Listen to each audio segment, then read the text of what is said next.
In the book, Go Ask Alice, there are various ideas that are conveyed. Through this iMovie, I'm going to express a few of the ideas that I found particularly important. The first idea that I would like to emphasize is difficulty of communication, or an entire lack of communication altogether. Alice begins this book, or her diary, because she has no one else to talk to, because she's alone and scared. Alice soon makes this diary the focal point of her life. Alice writes in the diary every single day, and the days that she does miss, she apologizes, as if the diary is an actual person whose feelings might be hurt. Alice talks to the diary as if it is a friend, and reflects on what the diary might think of her, when in reality the diary is herself. Alice uses the diary as a way to comfort her, when in reality the diary is doing nothing but isolating her. Because if Alice is only sharing with the diary, then that means that she's not sharing with anyone else in her life. Making the diary, yes, a healthy way to let out any emotion, but an unhealthy way because she's not sharing with an actual person.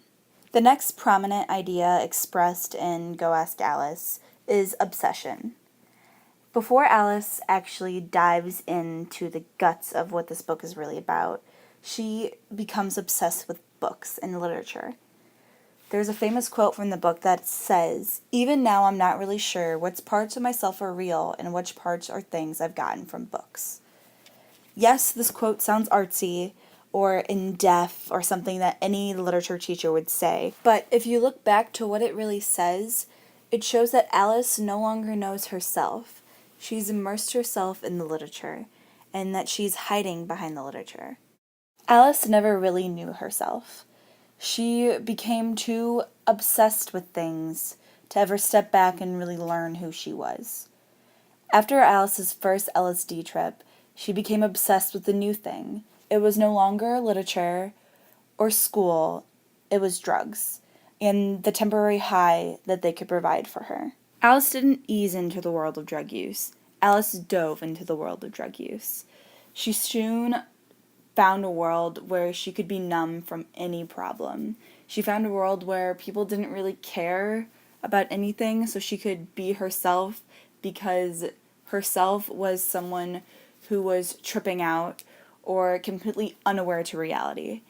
Alice enjoyed the numbness because nothingness felt better than somethingness. At various points in Alice's story, she came to a realization that what she was doing was wrong. Alice understood that she shouldn't be running away from home. She shouldn't be having sex with men who are much older than her, and that she definitely shouldn't be using drugs. It was at this time that she would go back to her family and try to fix her life. When she was trying to fix her life, however, the people from her past wanted to get back at her, whether it was from any wrongs that she might have done or just because they were jerks and wanted to make her feel even more isolated than she already was. Alice was harassed by these group of kids from her high school. When she was on the track of getting better and away from the drug life, they would constantly try to pull her back in. At the end of her story, the final idea that I would like to express, misunderstanding, comes to a peak. Alice is babysitting for a family friend, and there are chocolate-covered peanuts on the table, which, come to find out, are laced with acid. Alice begins eating them because she thinks that they're regular peanuts and suffers a horrible bad reaction.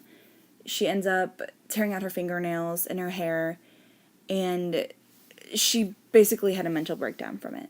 She was then sent to a mental institution or rehab for her drug use because outwardly it looked like she had just relapsed again. It was just the druggie down the street trying acid one more time.